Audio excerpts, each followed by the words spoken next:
Hello दोस्तों, आप सभी का स्वागत है आपका अपने चैनल करंट चैट में। आज है डेट 4 जुलाई और आज हम कवर करेंगे इकोनॉमिक टाइम्स की डेली न्यूज। और अगर आपने सब्सक्राइब नहीं किया है तो सब्सक्राइब कर दीजिए, लाइक कर दीजिए, क्योंकि मुझे वीडियो बनाने में कम से कम 2 घंटे लगते हैं, लेकिन आपको लाइक और सब्सक्राइब करने में 2 सेकंड भी नहीं लगेंगे। तो चलिए बिना किसी टाइम वेस्ट किए बढ़ते हैं नेक्स्ट न्यूज की तरफ।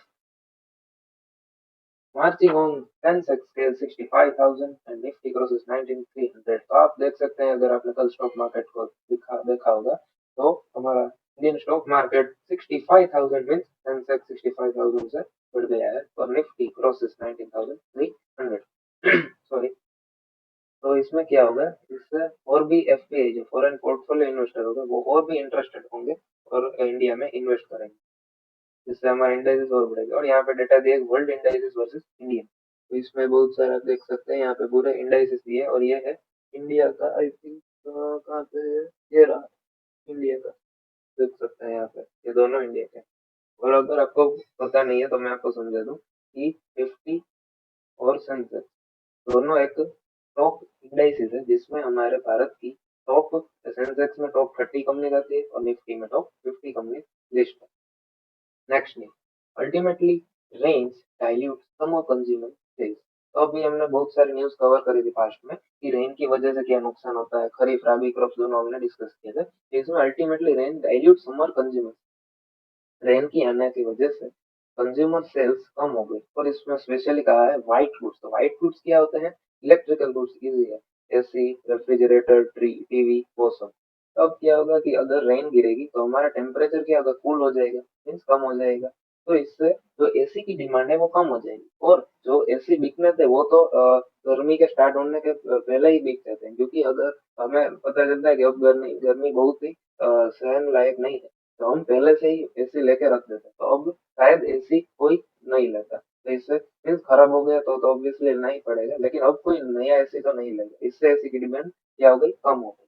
यही मेन था। और इसमें बहुत सारे डेटा भी दिए गए, आप देख सकते हैं बेवरेजेस का और personal care, confectionery package food, commodity, home care, और उनका भी दिया है कि कितना कितना कम हुआ। लार्जेस्ट है बेवरेज का।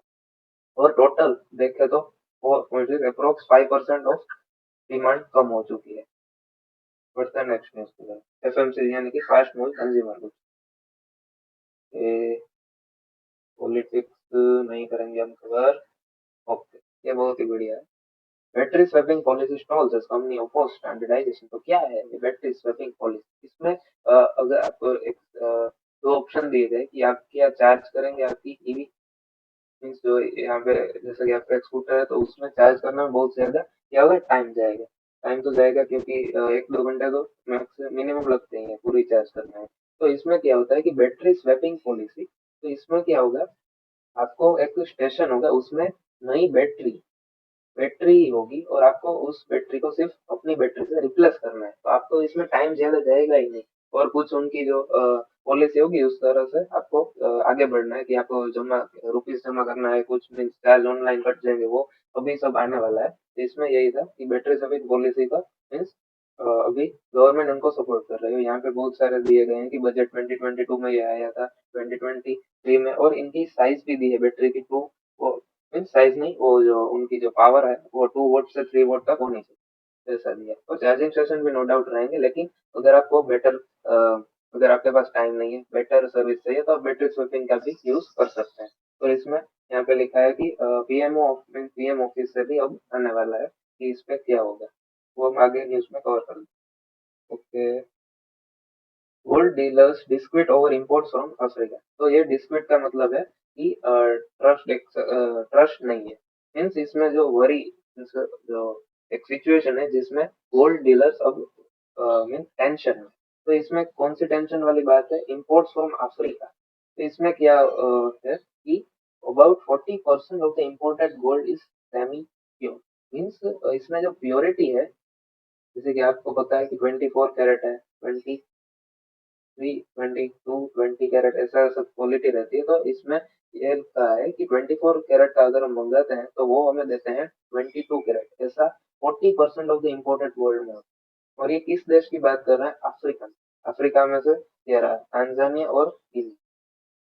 और इसमें कहा है कि trade body alerts new Delhi on refineries resorting the sharp practice duty free gold procurement from तांजानियन।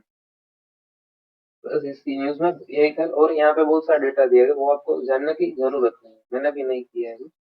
इसमें कुछ है। और ये एक ओईसीडी, इसका एक मैं फुल फॉर्म अभी आपको सर्च करके बोलता हूँ, आप भी देख सकते हो। ओईसीडी फुल फॉर्म,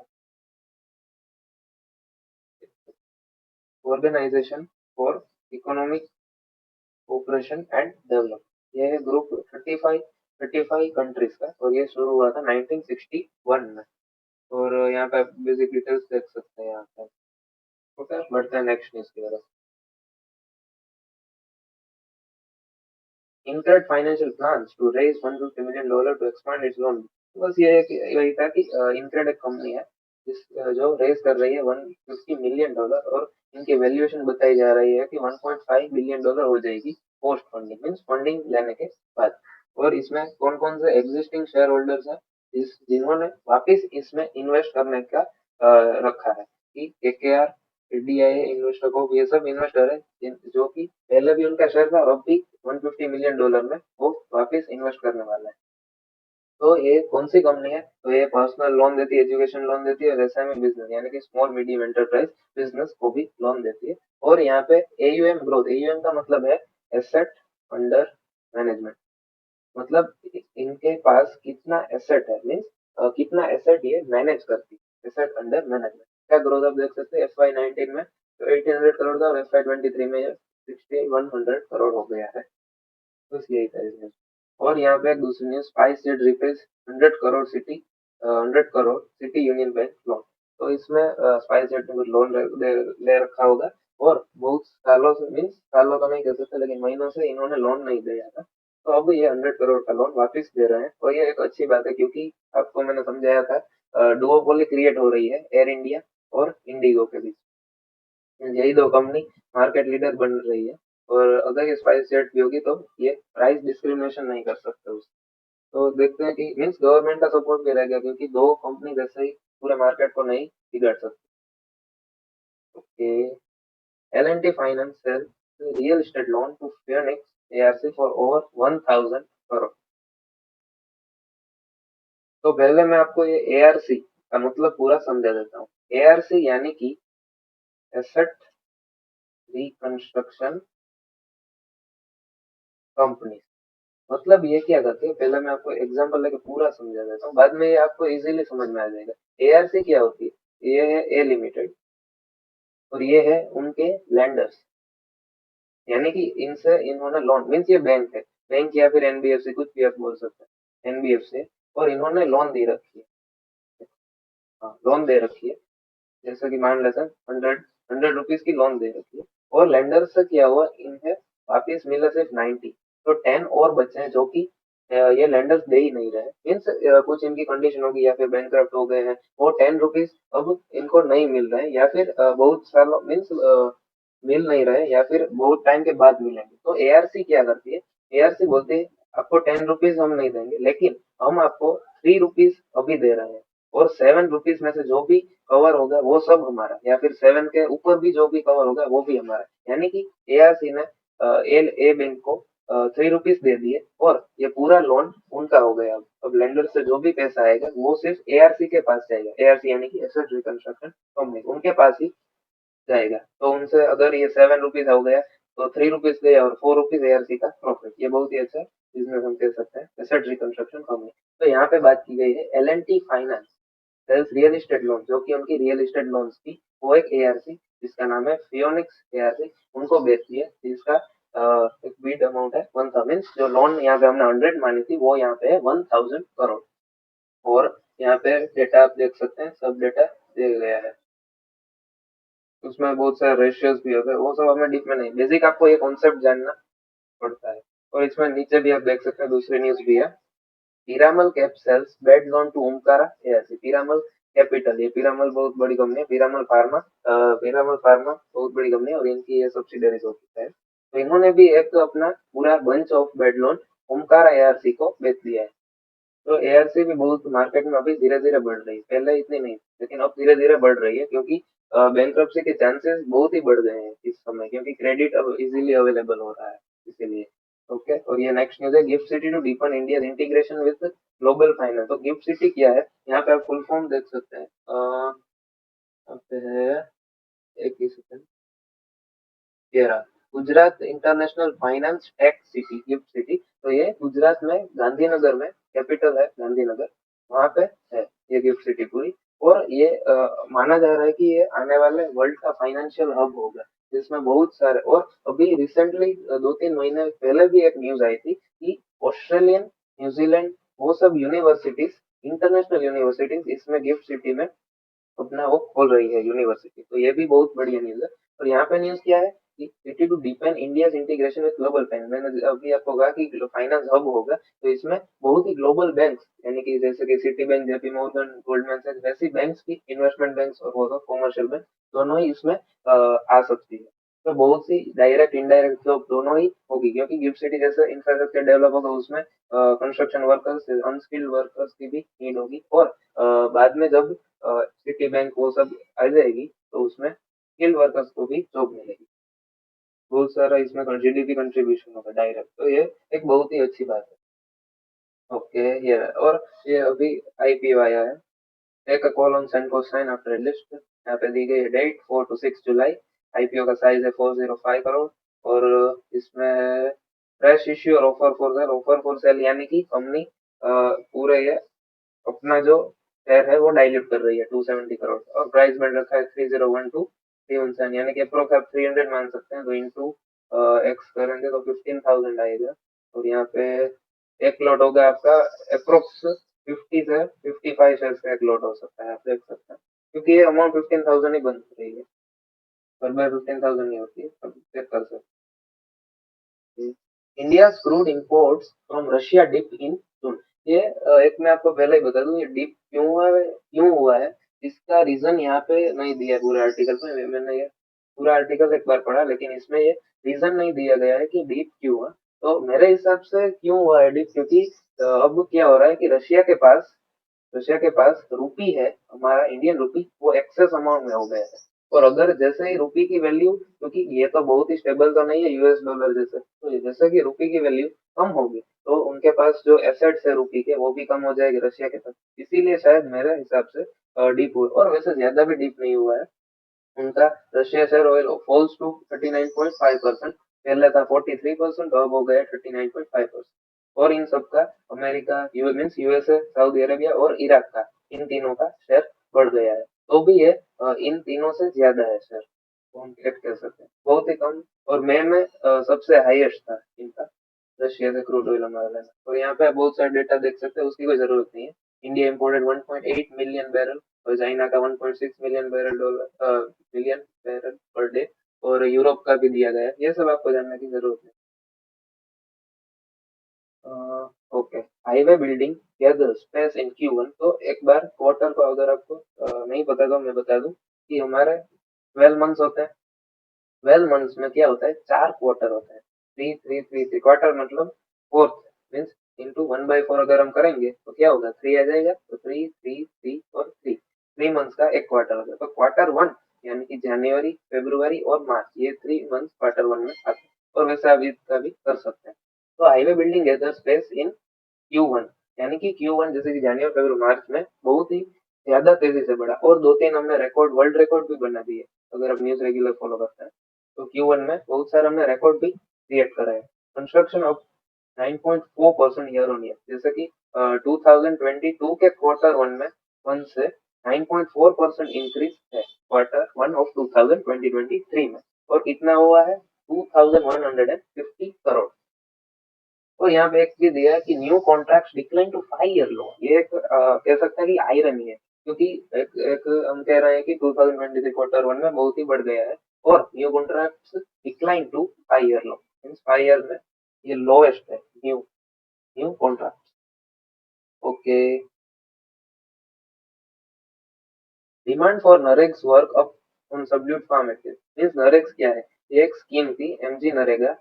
मीन्स पहले ये नरेगा ही थी, बाद में ये हो गई एमजी नरेगा। तो इसका full form Mahatma Gandhi national rural employment guarantee act और ये आया था 2005 में to generate employment, means employment basically unskilled worker को। और यहाँ पे I think approx 60 to 100 days का यहाँ पे आपको वर्क मिलता है, और इसमें अच्छा खासा आपको वेजेस भी, डेली वेजेस मिलता है। इसमें न्यूज में क्या है कि 44.2 million individuals opt for work under the scheme in June, यानी कि इतने वर्कर्स ने इतने ज्यादा वर्कर्स ने जून में अपना इसमें नरेगा में रजिस्टर करवाया है कि हम इसमें काम करेंगे। मीन्स ये एक हाई नंबर है 44.2 मिलियन, जो कि पहले था 33.74।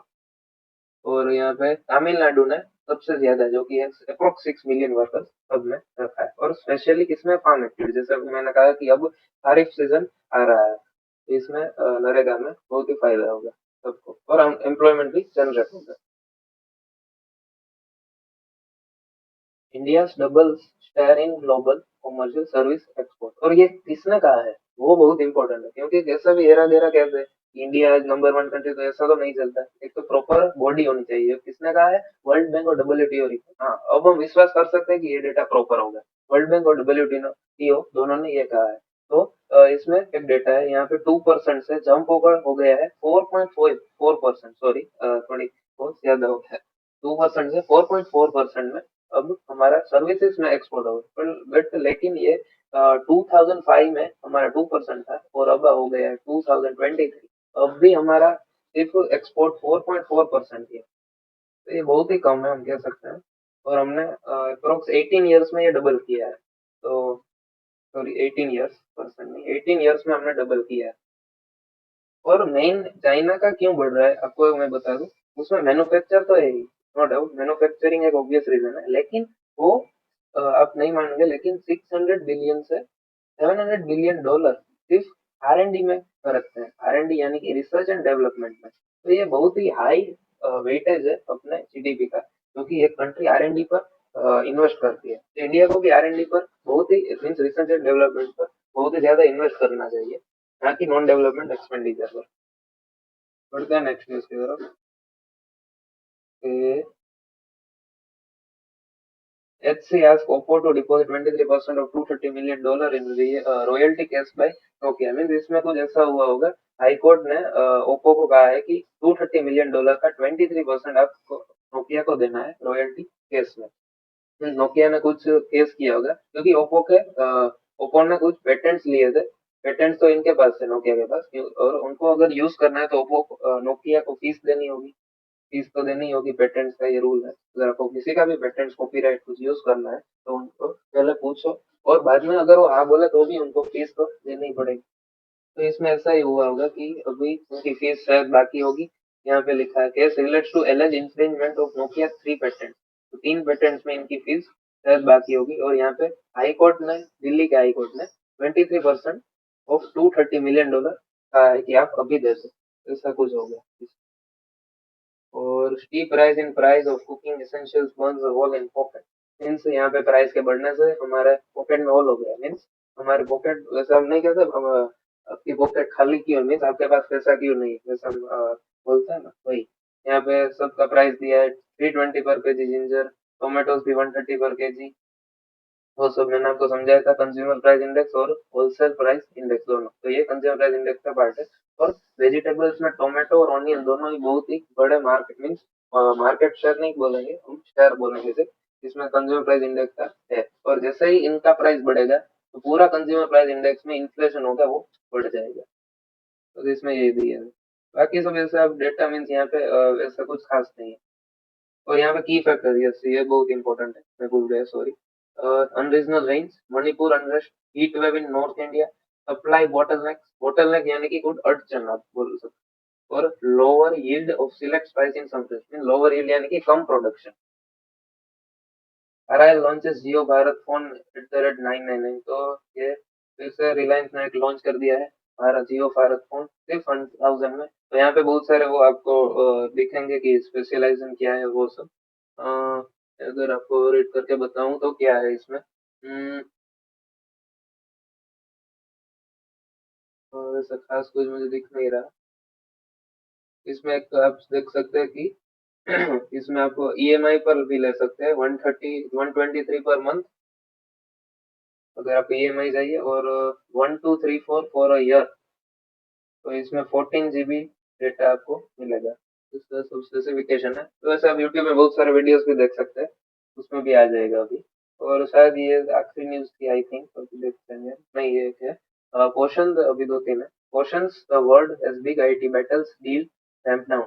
मीन्स पहले मैं आपको एक ओवरव्यू देता हूँ कि हमारे इंडिया में कंपनी IT की TCS, विप्रो, इन्फोसिस, फिर HCL टेक, बहुत सारी कंपनी। लेकिन अगर आप इनकी जो एनुअल रिपोर्ट होती है एनुअल रिपोर्ट, आपको बहुत सारे ऐप्स में देख सकते हैं, मनी कंट्रोल पे, पिकट है, बहुत सारे ऐप्स में एनुअल रिपोर्ट मिल जाएगी।